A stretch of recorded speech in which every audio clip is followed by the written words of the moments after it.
Nah,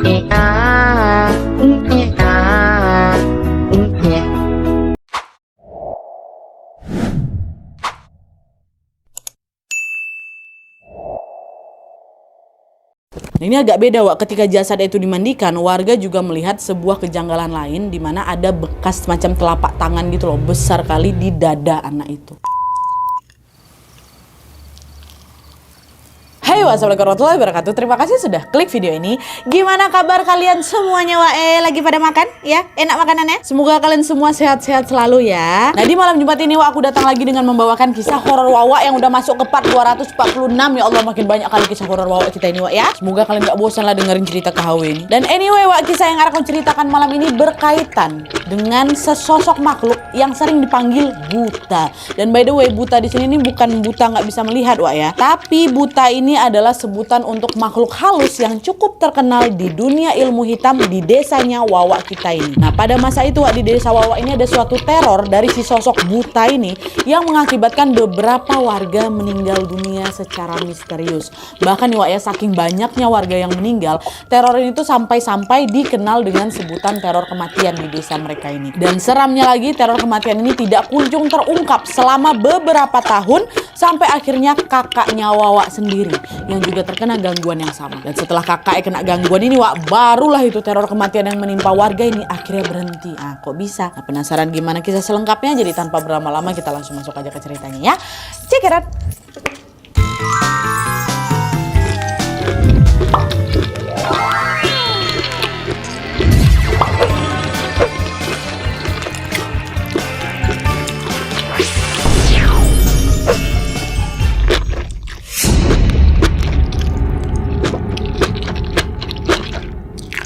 Oke, Wak, jadi kisah yang akan aku ceritakan malam ini dikirim sama Wak kita yang bernama Arya dari Bandung. Halo Mas Arya. Nah, jadi kisah horor yang diceritakan sama Arya ini, Wak, terjadi di desanya Arya sekitar tahun 1990-an dan terus berlanjut sampai awal tahun 2000-an ya. Nah, pada masa itu, Wak, keluarganya Arya yang terdiri dari ayah, ibu, nenek, dan juga kakak laki-lakinya yang bernama Asep tinggal di sebuah desa yang kita sebut aja lah namanya ini Desa Bedok. Nah, waktu tahun itu tuh si Arya belum lahir, Wak. Jadi kisah ini tuh memang cerita turun-temurun yang diceritakan bapak, mama, sama nenek, sama semua keluarganya lah gitu. Ini diceritakan balik ke kita. Nah, selama tinggal di sana, keluarganya si Arya ini bisa dibilang ya betah-betah aja, Wak. Karena memang desa tuh nyaman juga, nah dia tentram juga.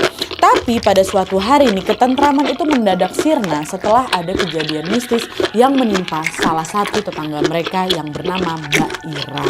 Nah, jadi, Wak, ceritanya pada suatu malam, Wak, Mbak Ira pada saat itu tuh baru saja melahirkan bayi yang sudah dikandungnya di rumahnya. Nah, gak lama setelah bayinya lahir ini, sejumlah ibu-ibu yang ada di desa itu pun mulailah berdatangan ke rumahnya Ira untuk menjenguk dia gitu kan.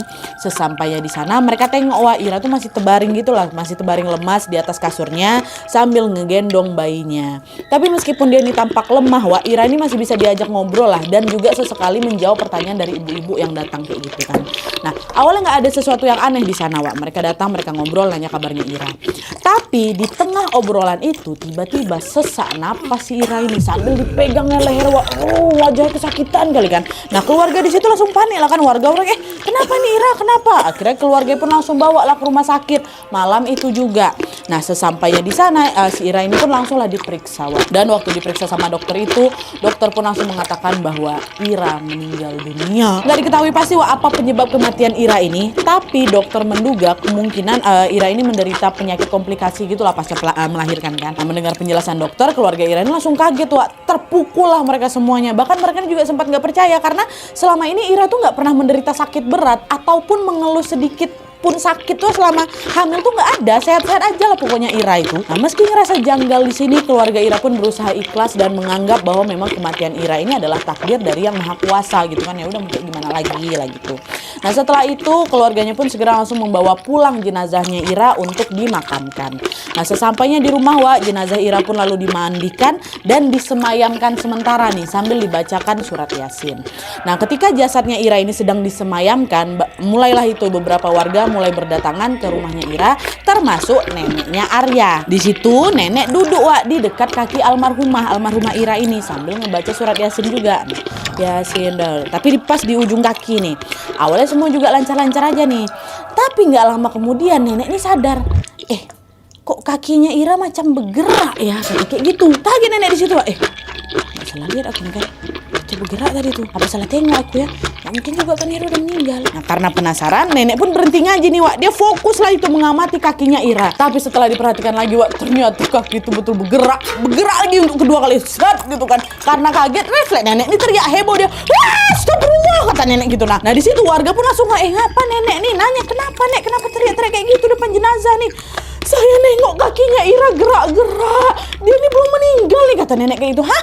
Yang betul lah nek, ngelindur nenek ini, nggak mungkin lah, orang dia udah meninggal kok kakinya nggak mungkin bergerak. Masa kaki orang meninggal bergerak? Betulan nak, saya nggak bohong. Kalau kalian nggak percaya kalian cek lah itu sendiri, kata nenek kayak gitu. Ngancem balik kan? Udah betul, warga pun beramai-ramai lah didekatinya lah jasadnya Mbak Ira ini sambil betulan perhatikan bagian kakinya, Wak. Tapi setelah diamati cukup lama, kakinya Ira ya tetap kaku, nggak bergerak sama sekali. Dia nggak ada kok nek, nggak ada apa-apa kok, emang udah meninggal, nggak enak kayak gitu ya. Nanti keluarga dengar kayak gimana? Kata warga-warga di situ.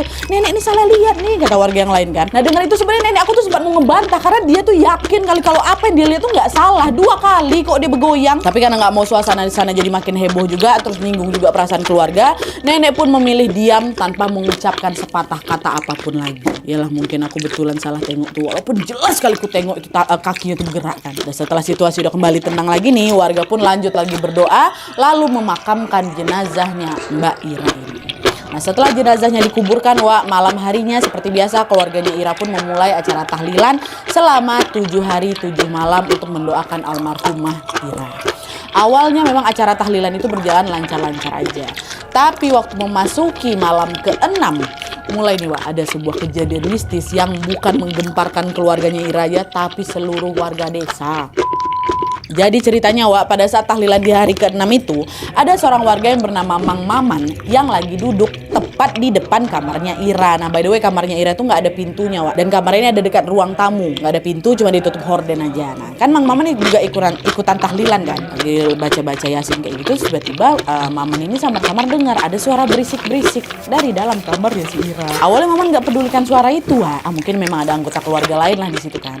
Tapi semakin diabaikan kok suara itu jadi makin keras lagi. Nggak tahu apa orang lagi tahlilan di sini, nggak tahu kerasa kerusuk di dalam kan. Nah karena penasaran, Maman pun inisiatif lah, dibukanya lah horden tuh sikit mau ngintip ke dalam. Dan setelah horden itu dibuka, Wak, disitulah terkejut si Maman ini. Dia nengok apa?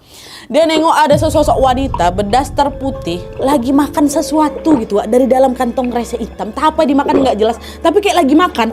Dan sosok itu wajahnya persis sekali sama Ira. Aduh merinding aku. Langsung teriak lah si Maman. Wah, kata gitu. Cara tahlilan langsung terhenti kan. Langsung nengok ke si Maman semuanya. Nah Pak Ustadz waktu itu yang lagi mimpin tahlilan nanya, kenapa kamu nih Man? Kenapa malah teriak-teriak kayak gini? Pak Ustadz di dalam ada Mbak Ira. Di situ nggak percaya Pak Ustadz, Wah. Dan untuk membuktikan perkataannya Maman, Pak Ustadz bersama dengan warga-warga lain pun beramai-ramai lah itu masuk untuk ngecek ke kamarnya Ira juga. Dan setelah dicek, Pak Ustadz dan juga warga di sana ya nggak nengok ada seorang pun di sana, nggak ada orang. Cuman nih yang beda, Wak, ya, waktu udah masuk itu Pak Ustadz ini udah bisa mencium bahwa ada sesuatu yang gak beres dekat situ. Dan gak cuma Pak Ustadz aja, warga yang lain ini juga ngerasa kalau hawa di rumahnya Mbak Ira ini tiba-tiba berubah gak enak kali lah. Pak Ustadz, kok langsung nggak enak gini ya suasananya, kata salah satu warga. Nah di situ Pak Ustadz berusaha menenangkan, udah insya Allah nggak ada apa-apa kok. Yaudah kita lanjut lagi berdoa yuk, kata Pak Ustadz gitu kan. Nah udah lah tuh kan warga balik lagi lah ke tempat duduk masing-masing. Dia pun melanjutkan tahlilan. Maman nggak berani lagi duduk di situ, dia pergilah menyingkir di tempat lain. Dan setelah selesai berdoa, mereka pun barulah balik ke rumah masing-masing. Ya, nah di situ Bang Maman tengok ada sosok macam Ira di dalam kamarnya. Nah keesokan harinya, Wak, warga pun kembali menjalani aktivitas mereka seperti biasa. Saat itu sama sekali nggak ada keanehan yang terjadi. Tapi selang beberapa hari kemudian, di hari ke-7 nggak ada apa-apa nih kan. Cuman beberapa hari kemudian warga tiba-tiba ngerasa lagi nih, Wak, suasana di desa mereka tuh kok jadi mencekam gitu loh. Hawanya lain, gelapnya tuh lain gitu. Ditambah lagi hampir setiap malam mereka ini selalu mendengar ada suara wanita menangis tepat di depan rumahnya Ira. Awalnya teror tuh cuma suara teror suara aja lah gitu, suara nangis gitu kan. Nah puncaknya pada suatu hari ada nih, Wak, salah satu warga yang nengok sesosok wanita berdaster putih, rambutnya panjang lagi nangis di depan rumahnya Ira. Dan setelah dia tengok lagi dengan lebih jelasnya, lebih seksama nih, sama kayak Mang Maman tadi, Wak, si warga ini juga nengok si sosok wanita itu nyerupain almarhumah Ira. Dan seiring berjalannya waktu, warga yang nengok penampakan sosok Ira tuh nggak cuma 1-2 orang aja, tapi makin banyak lagi, Wak, karena memang sosok itu tuh mulai bergantian sembarangan nih datang ke rumah-rumah warga dan mengganggu warga-warga yang lain. Hingga pada suatu hari adik kandungnya Ira sendiri yang namanya Dewi juga ikutan diteror, Wak. Jadi nih ceritanya, malam itu ya sekitar jam 12 malam gitu loh, Wak. Dewi yang lagi tidur tiba-tiba kebangun gara-gara dia dengar pintu rumahnya diketok gitu kan. Tapi sebelum Dewi buka, dia nanya tuh, siapa di luar? Katanya gitu. Gak dijawab. Tapi yang ada diketoknya lebih kencang lagi. Waduh, gitu. Nah, makin penasaran ini siapa nih gedor-gedor rumahku malam-malam. Dan Dewi pun bergegas lah ngecek keluar kan. Dan setelah pintu itu dibuka, Wak, di situ betulan sama yang ditengok. Dia lihat ada sosok wanita yang nyerupai mbaknya, nyerupai si Ira ini. Lagi nangis tapi, Wak, dia ngomong apa? Adek, tolong kakak. Kakak di sana hidup di alam jin. Kakak di sana dijadikan budak, jadi babu, Dek. Kakak capek, tolong bebaskan kakak. Kata dia kayak gitu. Wah, denger itu gemetar si Dewi ini langsung, Wak. Kaku tubuhnya gak bisa digerakin. Dan gak lama setelah itu barulah tiba-tiba sosok tuh hilang. Baru tubuh si Dewi ini bisa digerakkan lagi kan.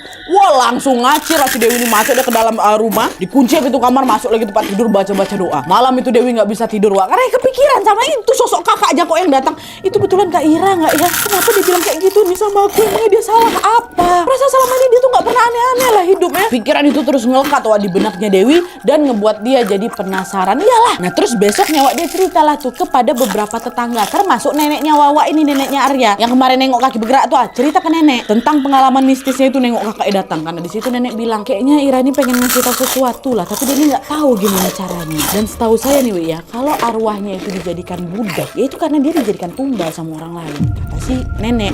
Nah dengar itu sebenarnya Dewi tuh macam nggak percaya. Masa sih, Nek? Kak Ira tuh nggak pernah ada musuh loh, kenapa dia mau ditumbalin? Ditambah lagi sejauh itu yang dia tahu nggak ada nih orang yang melakukan pesugihan itu di sekitar dia. Cuman waktu itu dah Dewi tuh cuman nggak ambil pusing kali, dia mengabaikan hal itu, dia cuma berpikir tetap positif lah gitu kan. Sampai akhirnya gangguan sosok Ira ini pun hilang, Wak, dengan sendirinya, nggak pernah muncul-muncul lagi nih. Terakhir tuh Dewi lah tuh ditampain. Tapi meskipun gangguan sosok Ira ini sudah menghilang, bukan berarti warga nih hidup tenang, Wak, ya. Karena selang 3 bulan kemudian warga kembali digemparkan dengan fenomena tidak biasa di desanya. Dimana pada saat itu, Wak, selalu Nadia ada orang yang meninggal setiap 3 bulan sekali. Dan anehnya yang meninggal ini selalu wanita yang baru melahirkan atau anak-anak berusia kurang dari 10 tahun. Tiap 3 bulan ada, dan itu mereka terus. Dan yang buat warga tuh gak habis pikir adalah sesaat sebelum meninggal, Wak, semua orang ini selalu ngalamin sesak napas sambil pegang lehernya, macam ngerasa dicekek. Persis kayak siapa? Persis macam Mira, kayak gitu. Inilah fenomena aneh yang ada dekat desa tuh. Nah, melihat kejadian tidak biasa itu, warga pun jadi penasaran, ya kenapa nih desa kita ya? Tapi sebelum pertanyaan itu terjawab, Wak, teror itu kembali muncul dan kali ini menimpa Asep, abangnya Wawa. Nah jadi ceritanya, Wak, waktu tahun 90 itu Asep ini berusia 9 tahun. Tiba-tiba dia demam tinggi, gak turun-turun panasnya. Nah khawatir terjadi sesuatu, ibu pun segera langsung memberikan obat penurun panas kan, untuk meredakan sakit. Biasalah kalau misalnya panas ya dikasih obat gitu kan. Tapi bukannya membaik kayak biasanya, Wak. Besoknya kakinya Asep ini makin lemas, gak bisa digerakkan sama sekali. Jadi betul-betul lumpuh abang aku tuh. Nah dia macam gak ada tenaga itu loh. Kayak gitu ha. Nah ngerasa ada yang gak beres di situ, ibu pun segera langsung membawa Asep ke rumah sakit buat diperiksa. Kan. Tapi setelah diperiksa, Wak, dokter itu tidak menemukan adanya keanehan gitulah dalam tubuhnya si Asep. Tulang-tulangnya baik kok, Bu. Sarafnya juga baik nih setelah saya periksa. Bukan ada penyakit sedikit pun lah, Wak, di situ. Anak ibu kecapean, mungkin lah, bawa aja istirahat, kata dokter kayak gitu. Nah, karena dokter itu tidak bisa mendiagnosa penyakitnya siapa ini si Asep, ibunya pun memutuskan ya udah bawa lagi lah Asep nih balik ke rumah kan. Tapi, Wak, begitu sampai di rumah, kondisi kesehatan Asep ini justru makin ngedrop. Kalau tadi dia ini cuma ngalamin kelumpuhan aja itu, kali ini Asep tuh tiba-tiba kehilangan kesadaran, pingsan dia, terus kayak napas terputus-putus gitu, Wak. Makin panik lah ibu, ini Asep kenapa ya? Kami harus berobat kemana lagi nih? Dokter bilang dia nggak kenapa-napa. Nah di tengah kebingungan itu nenek bilang, kayaknya anak kamu ini bukan sakit biasa lah. Kok perasaan nenek nggak enak ya? Masih 9 tahun, di bawah 10 tahun ya kan? Udahlah coba aja bawa berobat ke orang pintar, siapa tahu dia ini sakit gara-gara gangguan makhluk halus, kata nenek. Nah sebenarnya di titik itu tuh ibu tuh nggak percaya, Wak, sama perkataan nenek ini. Tapi gara-gara kondisinya Asep itu nggak kunjung membaik juga, akhirnya mau nggak mau lah ibu menyetujui lah saran itu. membawa Asep ke orang pintar. Nah pada saat itu ibu ini segera langsung membawa Asep berobat ke rumah seorang dukun yang memang tinggal di desa sebelah. Sesampainya di sana Wak, dukun itu pun langsung macam diurut-urutnya gitu kan kakinya Asep sambil meminumkan segelas air yang memang sudah didoakan. Nah setelah itu Asep pun diperbolehkan pulang nih sama si dukun. Dan dia bilang, oh bentar lagi Asep sembuh kok bu, kata dia gitu kan. Tapi Wak setelah ditunggu-tunggu kondisi Asep ini nggak membaik, kakinya tetap nggak bisa digerakin dan dia ini juga tetap kehilangan kesadarannya loh dengan napas yang terputus-putus gitu. Nyuapin abang aku makan susah kali Nat. Nah di sini ibu balik lagi nih, bawa si Asep ke orang pintar lagi yang disaranin sama beberapa warga lah. Tapi sayangnya upaya itu juga tidak kunjung membuahkan hasil Wak. Hari pun berlalu dan semakin hari penyakit yang diderita sama Asep itu makin parah lagi. Sampai akhirnya pada suatu hari ini ada salah satu kenalannya nenek yang menyarankan supaya Asep ini dibawa ke seorang kiai namanya Kiai Ageng. Nah Kiai Ageng ini tinggal di kota G Wak, yang berjarak kurang lebih 5 jam lah gitulah dari rumahnya si Asep. Nah meskipun upaya pengobatan sebelumnya itu selalu gagal nih di situ ibu tetap tuh mengiyakan sarannya nenek. Iyalah nek, bawa aja lah ke sana, siapa tahu Kiai Ageng ini bisa ngobatin anak aku gitu kan. Nah pergilah tuh kan, akhirnya hari itu ibu, ayah dan juga nenek segera langsung pergi ke rumahnya Kiai Ageng bawa Bang Asep. Nah sesampainya di sana Wak, Kiai Ageng pun langsung menyambut mereka dengan berkata, kalian datang dari Bandung ya? Belum ada yang bisa ngobatin anak kalian kan? Kata Kiai Ageng kayak gitu. Kaget ibu. Kiai Ageng tahu dari mana? Padahal kami belum cerita apa-apa. Lo itu tahun 90-an ya. Berita tuh nggak secepat itu bisa nyampe ya kan. Nah nenek langsung nanya di situ, sebenarnya cucu saya ini kenapa ya Kiai ya? Kenapa penyakitnya susah kali disembuhkan? Nah Kiai ini jawab, cucu kamu ini sudah diincar oleh seseorang untuk dijadikan tumbal. Orang itu menugaskan sosok berwujud buta untuk mengambil rohnya Asep.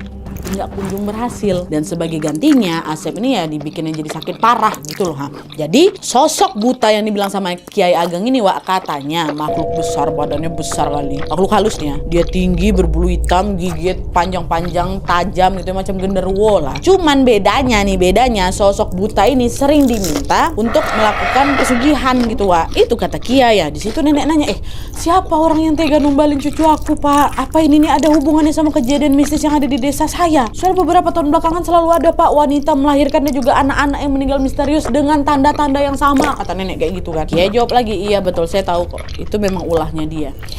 Dalang yang membuat semua kekacauan ini adalah orang yang sama. Dan kamu mau tahu siapa orangnya? Siapa Pak? Kata mereka semua kan. Dia adalah tetanggamu yang tinggal di seberang rumahmu, kata Kiai. Di situ keluarga Asep langsung terperanjat, nggak percaya mereka. Hah, masa sih Pak? Kenapa mereka nggak percaya Wak? Karena tetangga yang dibilang sama Pak Kiai ini adalah seorang tokoh yang sangat dihormati oleh warga di sana. Kita sebut aja lah namanya ini Abeh Sumanta ya. Di mata warga Wak, sebenarnya Abeh ini terkenal orang yang sangat tertutup, dia jarang berkomunikasi. Tapi entah kenapa dia tuh seolah memiliki aura tersendiri gitu loh, hingga membuat warga-warga tuh jadi segan sama dia. Maka dia dihormati itu gara-gara itu. Tapi dia ternyata pelakunya, kata Kiai ini. Tapi dah kan mereka udah ngantung ini nama terduga nih ya kan. Dan setelah menceritakan pelaku di balik penyakitnya Asep, Pak Kiai ini pun segera langsung mendoakan Asep dan memberinya segelas air untuk diminum.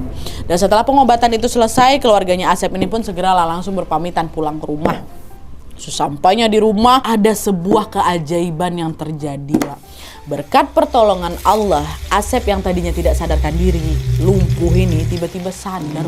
Sehat walafiat abang aku langsung. Nengok itu heboh lah keluarganya, aku langsung dipeluknya. Asep, akhirnya kamu sembuh nak, kamu sembuh. Dan waktu itu keluarganya Asep ini nggak bertindak apa-apa ke Abeh Sumanta tadi Wak ya kan. Pertama mereka nggak ada bukti. Terus yang kedua ya udahlah, yang terpenting anak kami ini udah sembuh. Dan selebihnya mereka udah pasrahkan kepada Allah. Udah kasih aja sama Allah, biar Allah semua yang ngatur gitu kan.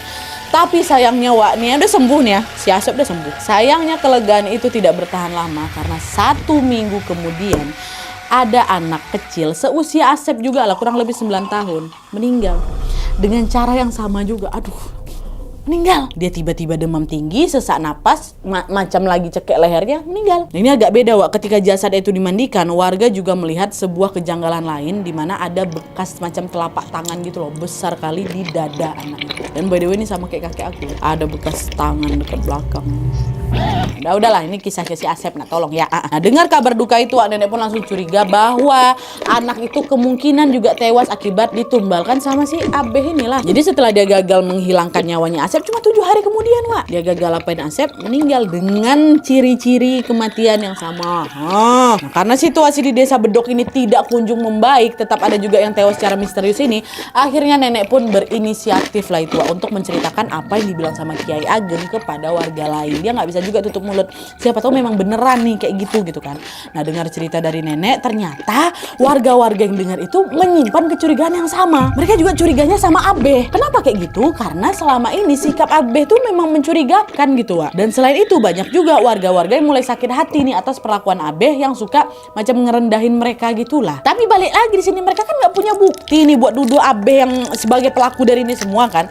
Akhirnya nih, untuk membuktikan perkataan nenek dan juga dugaan para warga, Wak, ada salah satu warga yang menyarankan supaya mereka ini melakukan ritual khusus gitu, yaitu mengambil tanah kuburan dari orang yang betul-betul baru meninggal di hari itu, lalu tanah itu ditaburkan di rumahnya Abeh pada malam Jumatnya. Kalau Abeh adalah pelakunya, maka dia ini akan menerima konsekuensi atas apa yang sudah dia lakukan.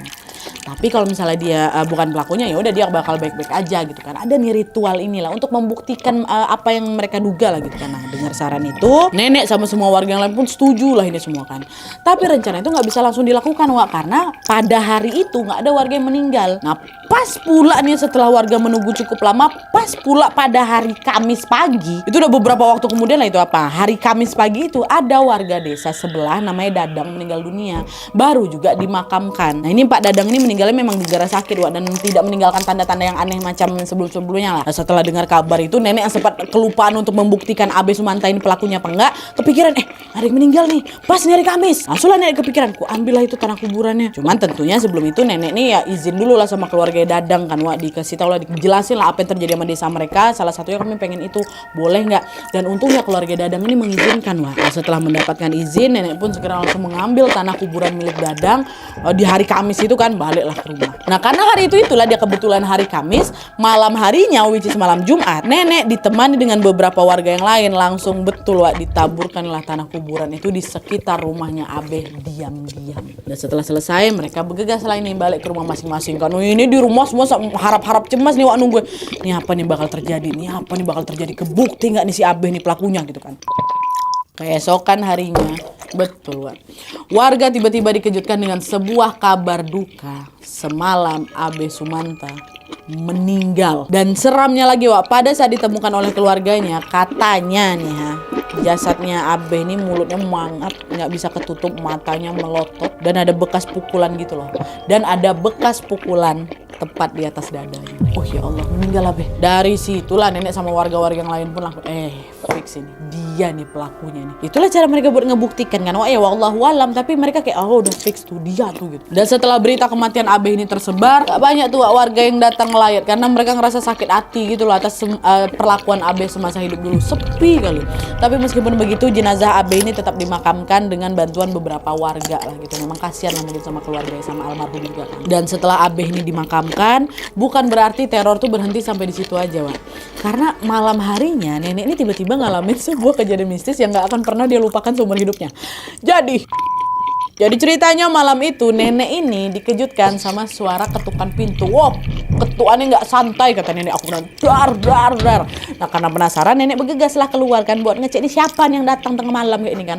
Waktu pintu dibuka nggak ada siapa-siapa, Wak. Nah, di sini perasaan nenek udah nggak enak nih. Buru-buru dia tutup pintu, dia masuk lagi ke kamar kan. Mau masuk ke kamar.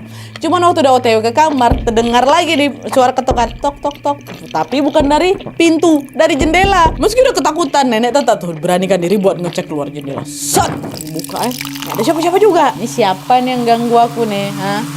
Ada apa nih? Gitu. Nenek udah gak enak kan perasaannya kan? Siapa? Kata si nenek gitu. Waktu nenek ngomong kayak gitu, tiba-tiba nenek denger, Wak, suara pintu sama suara jendela diketok bersamaan. Dar. Oh, ketakutan nenek juga. Cuma dia penasaran. Nenek kembali lagi mengumpulkan keberaniannya. Dia pergi ke pintu depan, Wak, bukan ke jendela. Dia pergi ke pintu depan, dibuka. Dar. Waktu dibuka, di situ terkejut nenek nengok apa? Ada sosok makhluk tinggi kali, besar, warnanya hitam, berdiri tepat di hadapannya. Ini saking tingginya yang nenek tengok tuh cuma sebatas paha aja, Wak. Paha ke atas udah nggak nampak lagi. Di situ nenek nge-freeze, nggak bisa digerakin badannya. Minta tolongnya nggak bisa, deh teriak nggak bisa. Dan di tengah ketakutan itu nenek tiba-tiba dengar ada suara laki-laki ngomong gini. Gara-gara kamu saya jadi gini. Kamu sudah mencelakai saya dan saya dijadikan tumbal oleh sosok buta. Kamu harus bertanggung jawab atas semua ini. Itu katanya betul sosok buta. Kayak seolah-olah terkonfirm gitu loh, Wak. Setelah dengar itu pingsan nenek langsung. Dan beberapa jam kemudian nenek terbangun dengan posisi tergeletak dia di depan pintu. Ini orang rumah nggak ada yang tahu nih. Cuman sosok itu memang udah menghilang. Nenek itu jadi bangun sendiri lah itu alasian. Nenek langsung buru-buru masuk ke kamar, diambil wudhu ya kan. Lalu langsung sholat, berdoa, ngaji gitu untuk mengusir rasa takutnya. Dan setelah kejadian malam itu, Wak, secara perlahan situasi di desa Bedok ini kembali tenang seperti sedia kala. Pada saat itu sudah tidak ada lagi wanita melahirkan ataupun anak-anak yang meninggal dunia secara misterius seperti dulu lagi, udah nggak ada lenyap. Dan selain itu nenek ini juga nggak pernah lagi mengalami kejadian mistis. Kan tadi dia bilang macam mau diteror lagi kan, kau harus tanggung jawab. Nggak ada, tapi alhamdulillah itu pasti berkat doanya nenek itu. Oke, Wak, jadi itu tadi kisah tentang tumbal buta yang terjadi di desa Bedok. Nah, kemungkinan besar, Wak, almarhumah Ira yang meninggal di awal tadi itu adalah korban pertama tuh yang ditumbalkan sama Abi Sumanta, kata Wawa.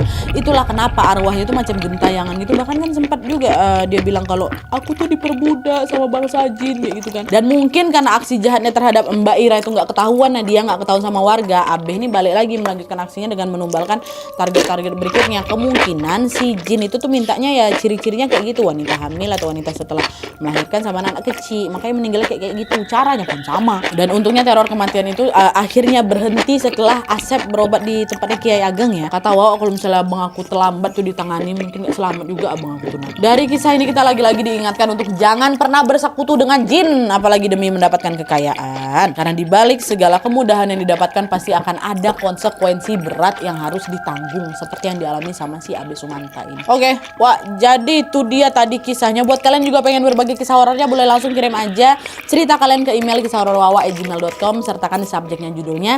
Jangan lupa juga sertakan nomor WhatsApp sama Instagram kalian supaya nanti kami gampang hubungin kalian kalau misalnya kisah kalian di video selanjutnya. Sekali lagi ku ingatkan untuk siapapun yang mengirimkan kisah ke email kami, itu berarti sudah menyetujui kalau kisahnya akan di-up kapan saja. Jadi tolong soal perizinan di-clearkan dulu sebelum mengirim. Ya, oke, Wak, jadi sekian dulu videonya. Terima kasih banyak yang sudah menonton. Kalau kalian suka video ini, klik like-nya. Jangan lupa komen di video Jangan lupa komen di bawah untuk ide dan saran-saran untuk video selanjutnya. Jangan lupa nyalain notifikasinya supaya kalian tahu kalau aku upload video baru. Jangan lupa untuk klik tombol subscribe supaya kalian sama-sama tahu informasi menarik dan menegangkan dari channel aku. See you next video, bye.